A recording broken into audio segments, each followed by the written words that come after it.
हाँ जी सर। ओ, अरे यार। कौन है ये बेवकूफ का बच्चा, इतनी बड़ी गाड़ी नहीं दिखाई देती? अरे हनी, तुम यहाँ क्या कर रही हो? इस तरीके से बात करते हैं किसी लड़की से?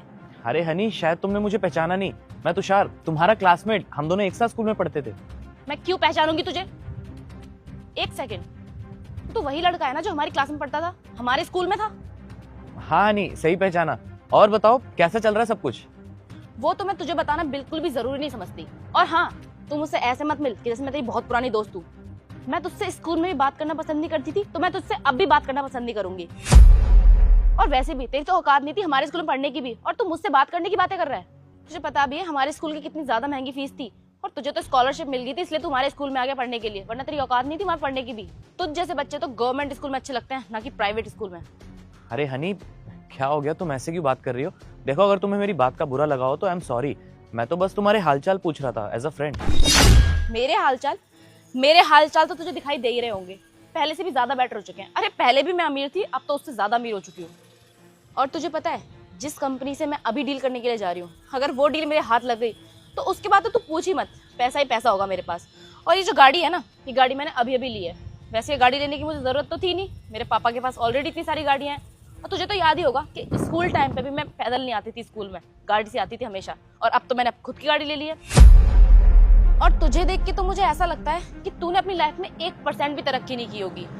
और तेरे कपड़े देख के तो ऐसा लगता है कि जरूर तू किसी से मांग कर लाया होगा। इतने महंगे कपड़े, इतने महंगे जूते तो होंगे ही नहीं, जरूर मांग के ही लाया ना तू।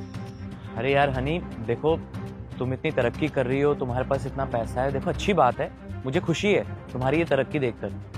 लेकिन अब तो हम ढंग से बात कर सकते हैं ना। और उन दिनों तो हम इमेच्योर थे, स्कूल में पढ़ते थे, तो अब तो हम मैच्योर भी हैं। तो अब तो एटलीस्ट तुम मेरे से ढंग से बात कर सकती हो एज अ फ्रेंड। अबे ओ, सुन मेरी बात। यहाँ पर खड़े होकर मैं तुझसे बात भी कर रही हूँ ना, ये तेरे लिए बहुत बड़ी बात है, क्योंकि तेरी औकात तो है नहीं मुझसे बात करने की भी। एक बात और बताऊं तुझे, मेरी ना इतनी ज्यादा औकात बन चुकी है कि 2 मिनट में तुझे खड़े खड़े खरीद दूंगी। और हाँ, स्कूल टाइम पे जिस घर में तू रहता था ना, उससे ज्यादा महंगी तो मेरी गाड़ी थी जिससे मेरे पापा मुझे स्कूल लेने आते थे। और तेरी औकात तो आज तक चेंज ही नहीं हुई, तू वैसा का वैसा ही है, गरीब। तू पहले भी गरीब था, तू आज भी गरीब है, और तू आने वाले टाइम में गरीब ही रहेगा। मुझे तो लगता है तेरी सातों पुश्तें ना गरीब ही रहेंगी, तू शुद्ध गरीब है। बस करो यार हनी, मैं तो फालतू में ही रुक गया तुमसे बात करने के लिए। तुम्हारे तो मुंह ही लगना बेकार है, आज भी नहीं बदली तुम। हाँ तो जाना यहाँ से, मेरे को भी तुझसे बात करने का कोई शौक नहीं है। हमारा मेरा मुंह लग रहा था, गरीब कहीं का। ये भगवान प्लीज इस कंपनी से मेरी डील फाइनल करवा दो। अगर इस कंपनी से मेरा टाइप हो गया तो मेरी कंपनी को तरक्की करने से कोई नहीं रोक सकता। बस बॉस को ये प्रोजेक्ट समझ में आ जाए। अगर समझ में आ गया तो मजे ही मजे। अरे सर, तू यहाँ क्या कर रहा है? ओ अब समझी,